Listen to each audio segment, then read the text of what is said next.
হুম জীবনের জন্যই জীবন, মানুষের জন্যই মানুষ। মানুষ কখনো একা বসবাস করতে পারে না। মানুষ জন্মগতভাবেই সামাজিক জীব।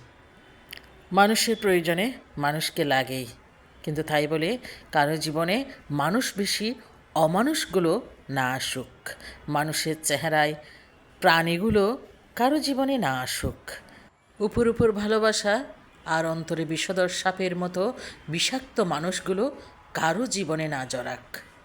প্রয়োজনে সারাটা জীবন একাকিত্বে কাটুক, খুব বেশি একা লাগুক, খুব বেশি নিঃসঙ্গতা ফিল হোক, তবুও কোনো ভুল মানুষ জীবনে না আসুক। থাকার একা চলার অভ্যাস হোক, একা থাকতেও যোগ্যতা লাগে।